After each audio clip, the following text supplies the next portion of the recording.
So I suppose I had, my own major crisis in life. I had my own life issue. I had a very serious cancer diagnosis.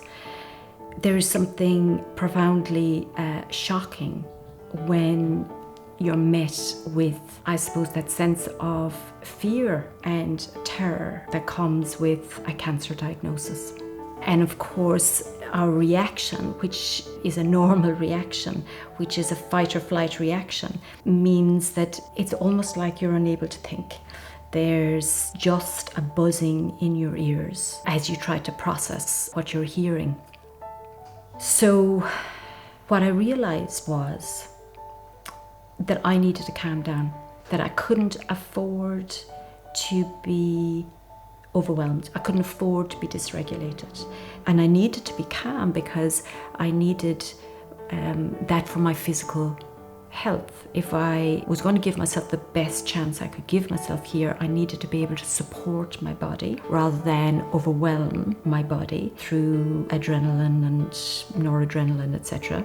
I also really felt that I wanted to calm down for my mental health because I wanted to try and maintain some sort of perspective as I was moving through this experience. But maybe more importantly was for my spirit, wanting to stay connected to some hope. But I really didn't want to get stuck in despair. I wanted to be able to connect with hope as well. And so for my spirit as well, I needed to calm myself down.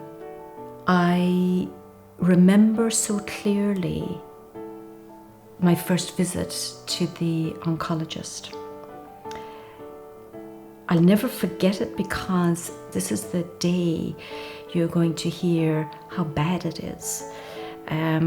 He's going to have, or she's going to have, your PET scan results and your CT results and all the information. I was enormously anxious that day, but I was breathing. I was really trying to use the resources I have to stay as calm as I could. And when I sat in the office, I picked up a magazine in the waiting room because I thought maybe that might help distract me a bit. And I opened the magazine and I fell upon this article. It was an obituary actually for the very famous Mary Oliver. And anybody who has ever done any sort of mindfulness workshops will probably have come across Mary Oliver because we used a lot of her poems because they are so reflective and plain speaking. They really get to the core of human experience and nature.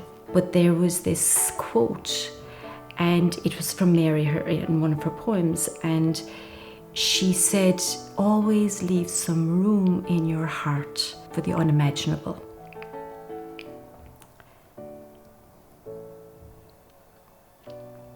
I used to look at it and read that in my darkest days and in the good days too.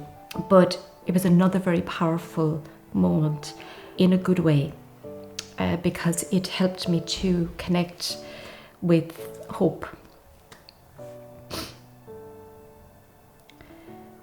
So, as I went through my own sort of life experience with my cancer, I really called on all the resources, all the skills I had to help me stay as calm as I could.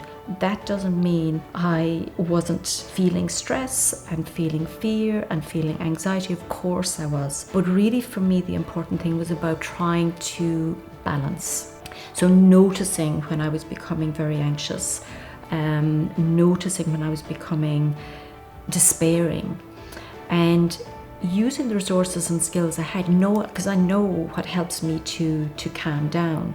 So for me, it's very much around grounding techniques and breathing that really helps me. So I use that. I use it all the time. I use it every day. And every time I got a piece of bad news, of course I got triggered. Of course, I got shocked all over again. I'm human after all, and this is a very human response. But I think what was important was recognizing what I was feeling and what was happening in my body, and then using what I could use to calm down again. Just regain that sense of perspective. And I certainly felt that by staying sort of in control of what I could control and changing what I could change, then I was able to engage holistically. I was able to stay engaged with being alive and not just being ill.